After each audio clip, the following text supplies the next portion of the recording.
Good morning students. जैसा कि हम लोग अभी कंटिन्यू कर रहे हैं पॉपुलेशन को, भारत की जनसंख्या का हम लोग अभी डिस्कस कर रहे हैं। आज उसका दूसरा भाग है। आज हम लोग बात करते हैं भारत में जनसंख्या का डिस्ट्रीब्यूशन, वितरण, जनगणना 2011 के अनुसार। कल हम लोग बात किए थे जनसंख्या घनत्व की। जनसंख्या घनत्व क्या होता है? तो प्रति इकाई क्षेत्रफल में रहने वाले लोगों की संख्या को जनसंख्या घनत्व कहते हैं। As the number of person per unit area is called population density. Bharat का जनसंख्या घनत्व पॉपुलेशन डेंसिटी 382 व्यक्ति प्रति वर्ग किलोमीटर है। यानी कि 1 किलोमीटर स्क्वायर क्षेत्र में 382 व्यक्ति रहते हैं। भारत में सबसे ज़्यादा पॉपुलेशन डेंसिटी बिहार में है। जनसंख्या 2011 के अनुसार बिहार में पॉपुलेशन डेंसिटी कितना है? तो 1102 व्यक्ति प्रति वर्ग किलोमीटर, यानी 1 स्क्वायर किलोमीटर में 1102 व्यक्ति रहते हैं। सबसे कम जनघनत्व कहाँ है? तो अरुणाचल प्रदेश में। कितना? तो मात्र 17 व्यक्ति प्रति वर्ग किलोमीटर। जनसंख्या वृद्धि के कारण क्या है?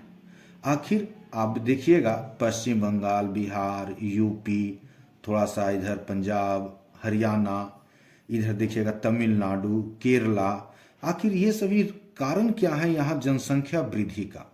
तो इसके कुछ कारण हैं, जैसे समतल मैदान होना, उपजाऊ मिट्टी होना, पर्याप्त मात्रा में वर्षा होना। क्योंकि हम पहले ही बता चुके हैं कि गंगा, ब्रह्मपुत्र और सिंधु का ये जो मैदान है, ये उत्तरी भारत का मैदान कहा जाता है।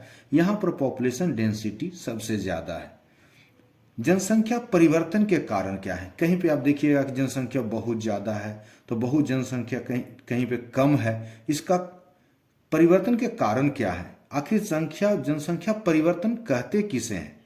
तो किसी विशेष समय अंतराल में किसी देश राज्य के निवासियों की संख्या में परिवर्तन जनसंख्या परिवर्तन कहलाता है। जैसे 10 वर्ष के भीतर। अब जनसंख्या परिवर्तन दो तरह के होते हैं। एक होता है एब्सोल्यूट इंक्रीज, यानी कि सापेक्ष वृद्धि, और दूसरा है प्रति वर्ष होने वाले प्रतिशत में परिवर्तन। अब हम बात करते हैं कि सापेक्ष वृद्धि कैसे निकाली जाती है, एब्सोल्यूट इंक्रीज कैसे निकाली जाती है।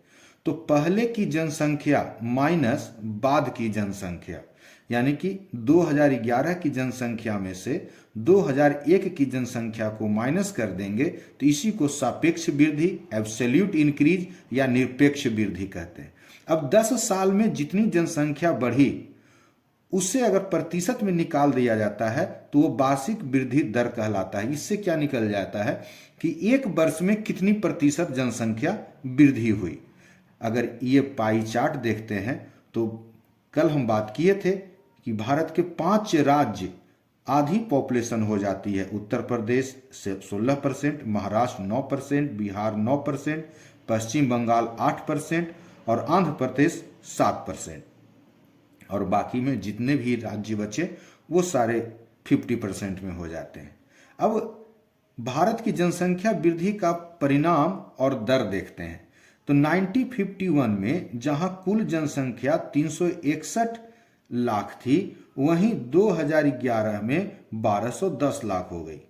अगर वृद्धि देखा जाए, सापेक्ष वृद्धि यानी जो हम निकाले थे, निरपेक्ष या सापेक्ष या इसी को एब्सोल्यूट इंक्रीज कहते हैं, तो 1951 में 42.43 था, वहीं 2011 में 181.4 लाख में है ये। और वहीं वार्षिक वृद्धि दर यानी कि एक वर्ष में कितना हुआ, तो गौर कीजिएगा कि 1951 से लेकर के 1981 तक वार्षिक वृद्धि दर में बढ़ोतरी होती है। लेकिन उसके बाद 2001 में देखिएगा तो 1991 के तुलना में कुछ कम हुई है। वहीं 2011 में देखिएगा तो 2001 की तुलना में कुछ कमी हुई है। यानी वार्षिक वृद्धि दर तो कमी हो रही है, लेकिन फिर भी जनसंख्या तो बढ़ रहा है ना। और यही कारण है कि प्रत्येक वर्ष कुछ न कुछ जनसंख्या बढ़ते जा रही है। कल हम बात करते हैं कि पॉपुलेशन ग्रोथ जो हो रहा है उसके परिणाम क्या है। एनुअल ग्रोथ रेट हम बात कर चुके। अब प्रोसेस ऑफ पॉपुलेशन चेंज यानी क्या प्रक्रिया है जनसंख्या के बदलाव का या वृद्धि का, वो हम कल बात करते हैं। Thank you.